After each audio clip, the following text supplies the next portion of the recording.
Hello, Morongo Basin and listeners around the world online at Z107.7 FM.com. Here is the Z107.7 local news for Tuesday, March 7th, 2023. A pedestrian was struck by a car and killed on 29 Palms Highway this weekend. At around 5 a.m. on Saturday, an 81-year-old man from Joshua Tree was walking westbound in the eastbound right lane on 29 Palms Highway near Whitefeather Road when he was hit by a Chevrolet Avalanche driving eastbound on the highway. The Chevrolet was driven by a 43-year-old man from 29 Palms who stayed at the scene of the accident and cooperated with the investigation. The pedestrian was pronounced dead at the scene, and the release of his identity is pending notification of next of kin. The crash is still under investigation, though alcohol and drugs did not appear to be a factor. One of two suspects in an assault with a deadly weapon is alleged to have fled in a truck, hitting a bystander before leading sheriff's deputies on a chase through a residential backyard. On Monday morning, just after midnight, deputies responded to a reported assault with a deadly weapon in the 6400 block of Mariposa Avenue in 29 Palms.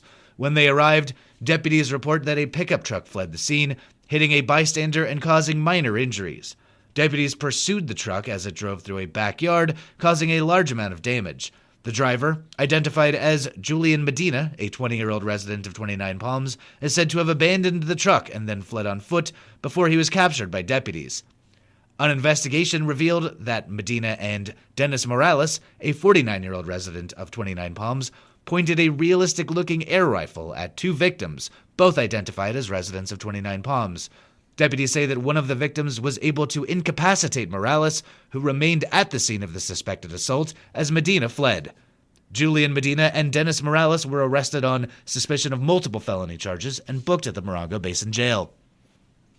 The Yucca Valley Town Council will review and file several departmental reports at tonight's meeting. Reporter Hillary Sloan is here with the agenda's details. The Town Council will receive the 2023 Grubstake Days celebration update and review an award for the construction contract with American Asphalt South, Inc. for the Measure Y townwide crack seal project. Lastly, the Council will receive the Planning Division annual report and presentation. The meeting is at 6 p.m. in the Yucca Room of the Yucca Valley Community Center and will be live streamed.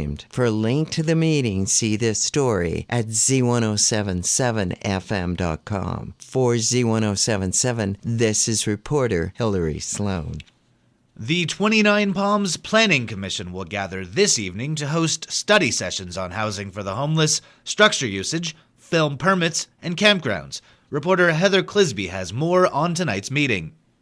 Tonight, the 29 Palms Planning Commission will conduct 4 study sessions on various issues. The first concerns the pressing matter of housing the homeless. Identified as a top priority by the City Council, the Commission will explore solutions and may form a homeless committee to identify resources for unhoused individuals. The next session will focus on the use of property not permitted by underlying zoning and a potential reestablishment of nonconforming uses. This session will include a discussion on provisions and permitting for reestablishing abandoned structures. The next session tackles film permits. There are currently no specific development regulations for the issuance of a film permit. The Commission is hoping to set standards and propose adding a section to the code that clarifies film permit requirements. The final session concerns the development of campgrounds in the city and clarifying types of uses and definitions within the development code. The meeting takes place on Tuesday, March 7th and begins at 5 p.m. at City Hall, 6136 Adobe Road, and can be live streamed or viewed on demand via the city's website, 29palms.org. Reporting for Z107.7, this is Heather Clisby.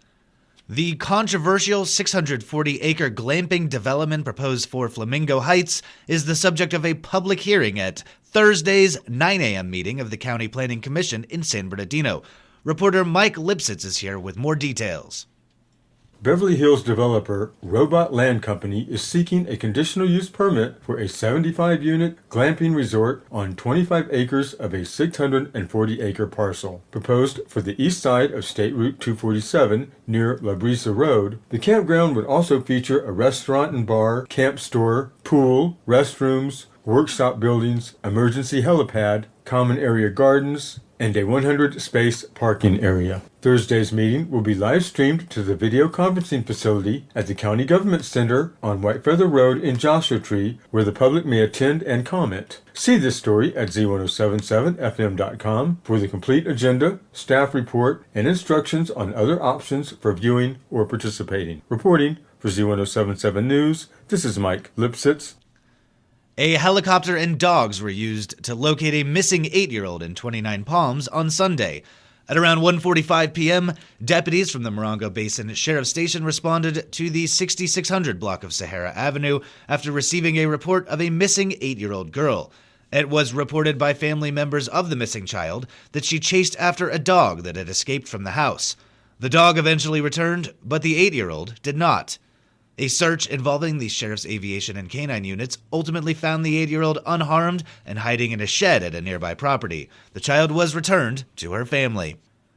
With 800,000 acres of wild and open desert in Joshua Tree National Park, visitors taking their car off designated roads can be difficult to monitor, and it can be potentially devastating to the fragile ecosystems that exist within the park. With information on a grant that could help the park with restoring those areas, here's online news editor Robert Hayden. Joshua Tree National Park has applied for a grant for the 2023 California State Parks Off-Highway Motor Vehicle Recreation Division Restoration Grant, or the OHMVR grant for short.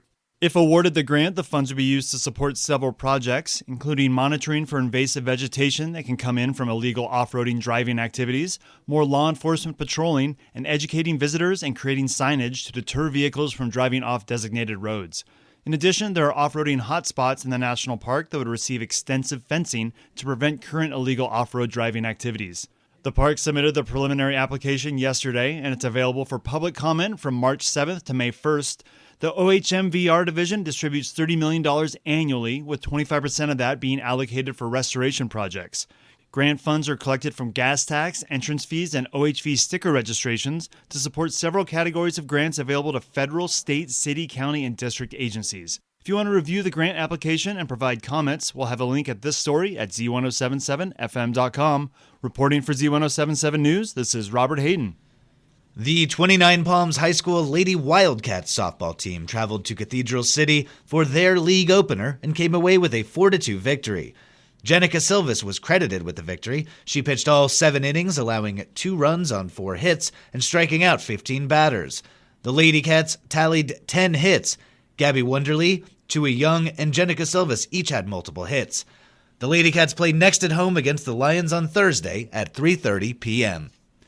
And finally, the 29 Palms High School Boys Varsity Wildcats tennis team won over the Lions of Cathedral City on Monday, 11-6.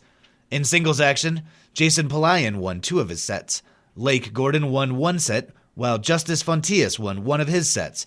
In doubles action, the team of Braden Chambers and Luke Bauer swept all 3 of their sets. The team of Brian Huang and Kai Jilson won 1 of their sets. The team of Aiden Mintz and Aryun Sani won 2 of their sets. And the team of Eddie Riddlesberger and Vijay Sani won 1 set. Merrick Johnson was unable to finish his set due to the impending darkness, but was tied 4-4 when it was called. The Wildcats are now 2-0 and host the Broncos of Banning on Wednesday. That's our local news. Hear local news 7 times a day, 7 days a week at 7, 8, 9, noon, 4, 5, and 6. More Morongo Basin residents get their local news from Z107.7 than any other source. Reporting for the Morongo Basin News Leader, the award-winning Z107.7 Local News, I'm Jeff Harmetz.